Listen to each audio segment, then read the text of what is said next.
presents The Rizzo Show. And now, your host, Tony Rizzo. Hey now. Hey, look, we're back. We are back. Hi, everyone, and welcome to The Rizzo Show. It is my pleasure to be with you tonight. We've been on vacation, Michael and I. Tonight, we're going to talk Tribe and the second half of the season. Can the Indians make a run for the playoffs?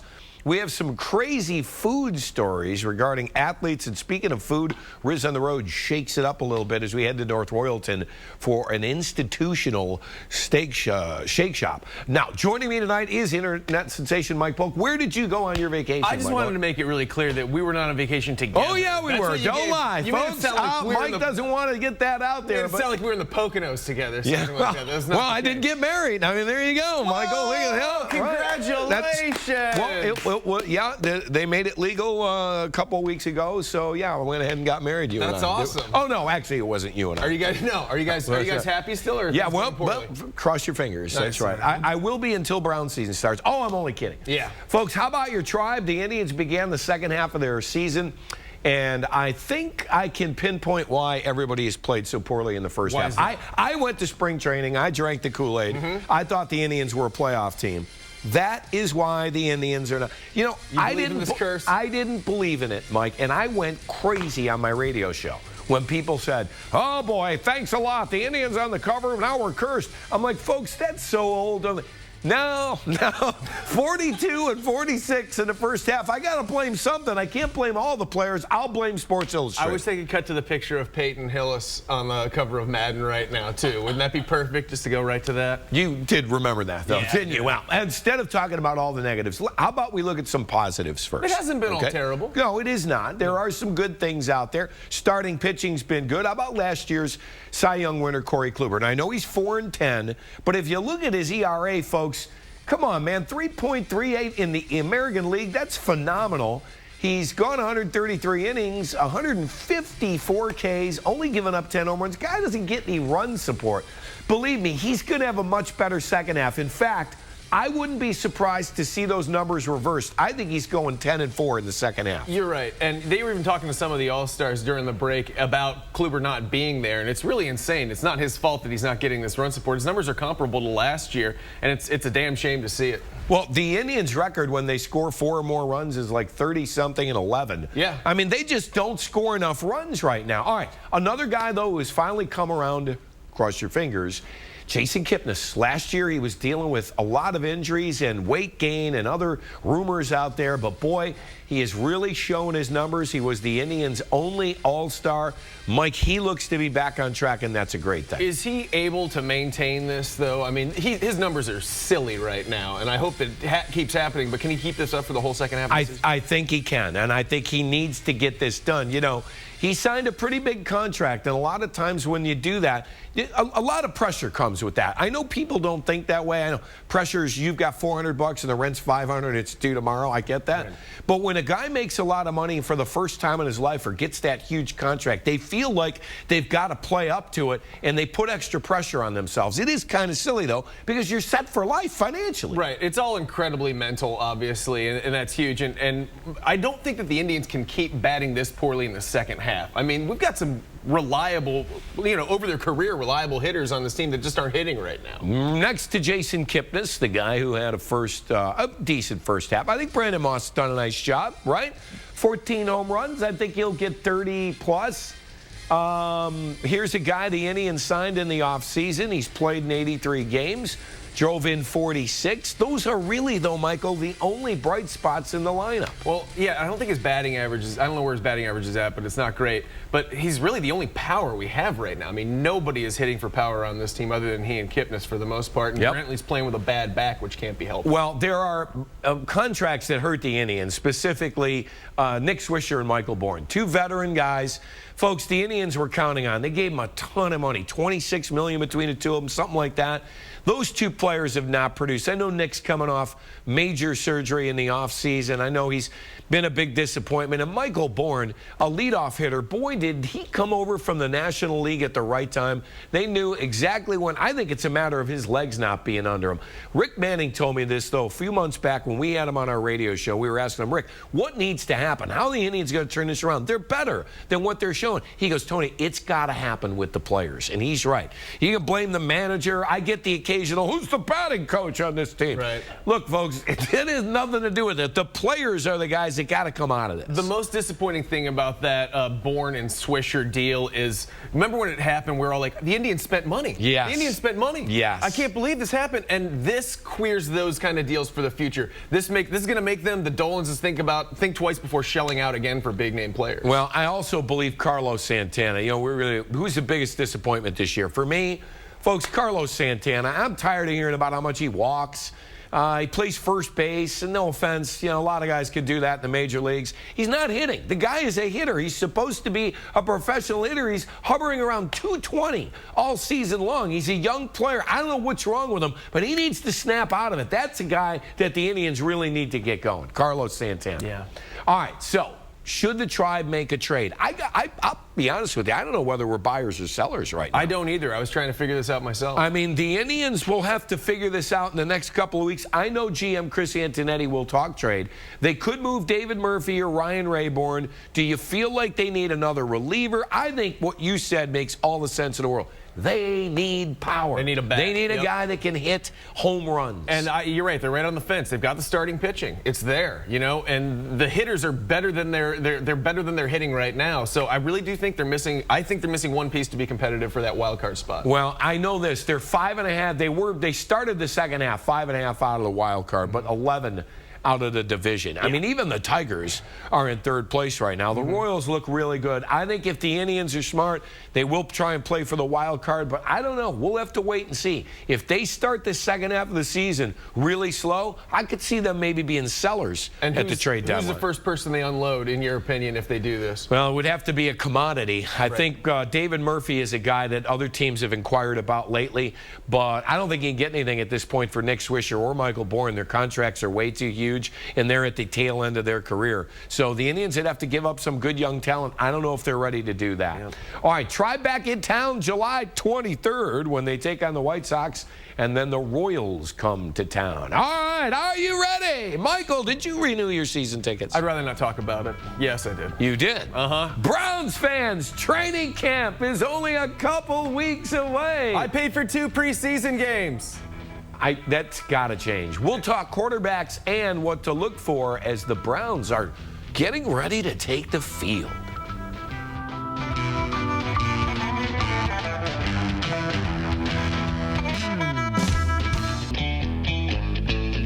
Welcome back to our beautiful Hyundai Studios. The Rizzo Show rolls on. Tony Rizzo and Mike Polk Jr. with you. Well, how about your Cleveland Browns, folks? Do you realize we are under 2 weeks away until the Browns are back on the field? The first time fans can check them out is July the 3rd. Are you ready, baby? Whee! The focus, of course, will be on the quarterbacks and that man, Johnny Manziel. All right, Mike, let me ask you this. Where are you? Because you're a fan, okay? You're not in the media. I have to work. I work for the Browns you gotta listen to radio network. But you're a fan. Where are you with Johnny Manziel right now? I'm where I was with him at this point last year. I was not looking forward to it, and I was done with him then. I just never saw it, what everybody else saw. I think he's too small, and I don't think it'll ever work out, and I think it's a distraction. Okay, really? So you're saying the Browns would be better off if they cut ties with Manziel right now? I don't think, well, I think technically they would, but I think that it's too much egg on their face, and they won't do it because it's humiliating to cut a first-round draft. I don't think it has as much to do with the egg on your face. Folks, I'm going to tell you something. But first of all, Johnny Manziel, you can't get anything for him trade-wise. He's damaged goods. He's going through difficult stuff trying to beat his addictions. With all that said, what have you got to lose? Bring him to training camp. Let's see how he plays. I get the feeling that this is the year for Johnny Manziel, either make or break. I don't think he will be with the Browns next year this time, Mike, if he doesn't perform well this season in this training camp. Well, if we know one thing about the Browns, it's that he will have his opportunity to play at some point No doubt. year. I don't think one of our quarterbacks has ever never survive more than 5 games in a season. No doubt about it. People ask me all the time, is he going to play? Yeah, he's going to play. Yep. You know, Josh McCown is a game manager. That's what the Browns wanted. That's why they went again. Folks, get ready. The Browns are not throwing the ball. They're going to run the ball and try and play defense. And the reason is they can't admit this. They don't have their franchise quarterback right now. Give them credit, though, for at least not trying to force it like they've done in the past. Right. The problem with that is, though, you are stuck this year with a 12-year veteran quarterback who went 1-10 last year as a starter, and Johnny Manziel. That is a bleak picture. Right, with a very terrible team, obviously, Tampa Bay, but still, you're right. He did not inspire many people last year. McCown didn't. No. So we'll maybe a change of scenery and a good offensive line will help him out. His mouth has to be watering looking at that offensive line. I know this. The Browns did get better, though. All over on defense, they're better. They got a good young running back in Duke Johnson, the kid out of Miami. They signed a couple wide receivers in Hartline and Bo. People say they're average. Probably better than what we had last year. The offensive line is good, very good. Here's the scariest proposition. You know, I think you're right. I think they're going to be all right. I think they're going to be all right. I think they're going to end up with like 7 wins again or something. And then what are we doing about quarterback next year? Right. We got to figure this out sometime, Tony. A lot of quarterbacks in the draft. I know. We got to figure it out. I know that's so Cleveland, but there are a lot of good young quarterbacks in college football. All right. How about Bills head coach Rex Ryan? He jumped out of an airplane. Wait, he jumped? Earlier this week. He did it as part of the Thunder of Niagara show. Remember, he's in Buffalo now. He got a lesson from the Army's Golden Knights. He took the plunge, landed safely, said he had a great time. Mike, would you ever jump out of a plane? I have actually done that a couple of times. No! Yes, I know. No! Neither time was my choice. Both times it was for media type events. But you jumped out of a plane? I've jumped out of a plane. Not easy. I even did one of those little ones, those little planes where you have to work your way out onto the edge and let go of the wing. It was real awful. Here's how dead I am inside, though. I'm halfway down floating on the parachute, and I was like, all right. And I just go, oh, how much longer is this going to take? I got bored. I really did get bored. That's how short my attention span is. Have you? That is hysterical. Isn't that awful? Have you ever parasailed? I've never parasailed. Oh, yeah. No. That's about as much as Can you imagine if, like, having Rex Ryan just land in your backyard? Wouldn't that be terrible for whoever is in that Buffalo Think area? about the hole in your backyard. From football to basketball, Cavaliers have been having a great offseason. Kevin Love back, LeBron back. But some fans who fell in love with Matthew Dellavedova, I think, need to have a little reality check here. Folks, there are reports that Delly is looking for $4 million a year. Cavaliers reportedly offered him 1.2. He can sign with another team, but the Cavs can match any offer. I understand, Mike. He was a great story in the playoffs. He's from Australia. He played rugby. He's a gutsy, gritty guy. Folks, he's nowhere near worth $4 million. In fact, if I was Matthew Dellavedova, I'd take that 1.2 from the Cavaliers and never look back. This is a guy that was back and forth in the D-League earlier last season. Now, all of a sudden, you know, he has a decent amount. Dude, you're playing with LeBron. I mean, you know what? I could make $4 million a year playing with LeBron. These guys need to realize playing with LeBron is the reason that they're where they are anyway. Absolutely. And how does he do this after the Mo Williams signing, too, where he just became a little bit more expendable as well? They needed to upgrade the backup point guard, and I like that. I'm not a big Mo Williams guy. He didn't really do well the first time he was here, but that's an upgrade.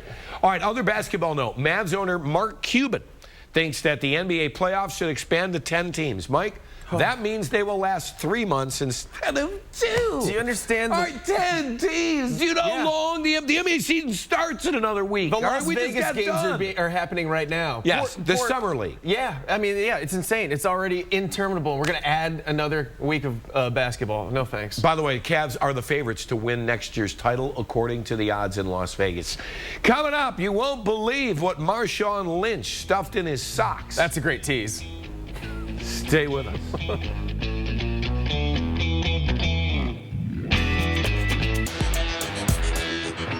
Welcome back, everyone, to our Hyundai Studios. You know, we consider Mike Polk Jr. the Marshawn Lynch of Fox 8. I get that a lot. Now, we know some athletes do some crazy things, but I don't know, Michael. I think this is borderline disgusting. Lynch, the Seattle Seahawks running back known for eating Skittles, also enjoys chicken wings. Nothing wrong with that until he stuffed them into his socks. He was coaching some kids for his charity and reportedly ordered some wings. He ate some and saved some for later. They said you could actually see the wings coming out of his socks. That's some great photos. As he was running right there. Mike, chicken wings in your sock. Well, it just depends on the flavor. You know, teriyaki I can get behind, but obviously you can't do that with like a ranch-based wing. That'd be disgusting. Well, times are tough for Marshawn Lynch. He might need those later on. You never know. Speaking of food, how about Michigan head coach Jim Harbaugh? He was in France for a vacation and decided to tweet out a picture of himself outside a McDonald's. Yeah. He put in the Le Big Mac and Royale with cheese there. Do you ever think Urban Meyer? I mean, dude, you're in France. Yeah, really? That is at McDonald's, well, Jimmy? You only get to go to a France McDonald's so many times, Tony. I mean, you got to see all the sights while you're there, obviously. Do you think Michigan's going to be a lot better under Jim Harbaugh? I think that they can't be worse. Let's put it that way. Okay. Lastly, Pittsburgh turned into, well, that's such an open line. I know. Picklesburg over the weekend. Check this out, Mike. They had a food festival, and their centerpiece was this giant flying Heinz pickle. As you know, their football stadium is Heinz Field. Mike, the Browns, well, I mean, I won't do the pickle in the middle line with the Browns and everything. Are you a fan of pickles? I'm a huge fan of pickles. Yeah, I am too. I'm a huge fan of Tony Pacos out of Toledo. Oh, yeah. Those things are amazing. Oh, yeah. But, you know, now I just lost my taste for them because it's hovering over Pittsburgh right now. By the way, the Browns and Steelers play in November. We relish that matchup. I have to leave. Sorry. I'm out of here. Good night, everyone. Coming up, if you are looking for a sweet treat, we've got a spot for you as we twist up. I could never do this. They would fire me. Stay tuned. Welcome back, everyone. The Rizzo Show. If you're looking for a sweet treat this summer, head out to North Royalton and Loader's Shake Shop. Scream for ice cream that is absolutely delicious. Folks, you know I got a sweet tooth. We are in North Royalton at an institution, 50-plus years, same place. They make homemade, old-fashioned ice cream. Welcome to the Shake Shop.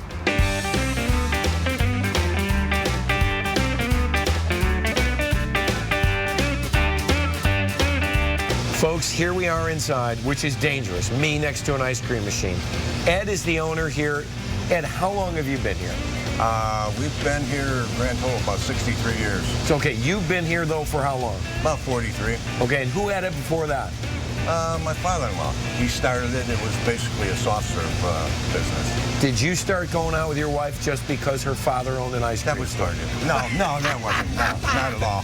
What's the #1 thing going right now? What does everybody want? Because when I was a kid, it used to be banana splits. No one even orders those anymore. What are the kids eating? Superman ice cream. Superman ice cream. They love it, Then right? bubble gum. Bubble gum ice cream. Now, not me. I am a straight-up ice cream. Oh, soft serve here. In fact, okay, I was never really good at this, Ed. Now, do you have to teach the kids how to do this? Yeah, as much as I can, yeah. All right, here we go. So what am I going to do here? First of all, you're going to run off some of this. I'm going to run it off? Just a little bit, so there's no liquid in there. Okay. Oh, that's it. Okay, there we go. Is that good? That's good. Okay. All right, now this is half and half. I love half. See, we got a problem already.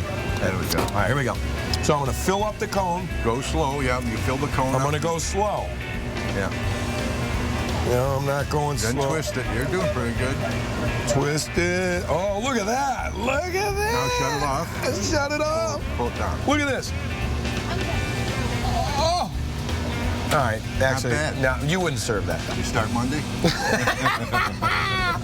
Ed, thank you so much. God bless. Get here, folks. Again, we're on Route 82, North Royalton, in the institution. Loader's Shake Shop. Eddie, thanks so much. Now, here we go. Thank you. Oh, that is phenomenal. They open at 11 during the week. Next week, we head downtown to the Rusty Anchor. And, Mike, I don't know if you are aware, but they have some fantastic food, including oysters.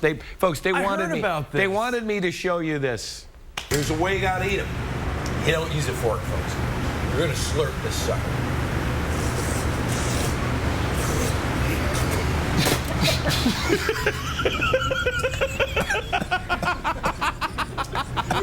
That's not funny. I mean, now that you're gonna watch me spit that oyster out as much as you do me falling on the ice. That's what they like to do here, folks. Make fun of me. I wouldn't mind seeing a combo of you eating that and then falling down on the ground. Stop showing it, John. We want people to watch. This is the most revolting thing I've ever really is. It's disgusting. I'm like not going to sleep tonight. They think it's funny to watch that. All right, but plugs for what do you got coming up? Anything? This Saturday, I'll be at the Grog Shop with some very funny friends. Come and check that out. The Grog Shop. Yeah, I love spot. the Grog Shop. Yeah. All right, I might just show up for that one since you showed up for the barbecue shop. Yes, sir. All right, thank you, everyone. Hey, make sure you get out to Loader Shake Shop in North Royalton. We are back again next week. Go Tribe, go Browns, go Cavs, and good to be alive. Good night, everybody.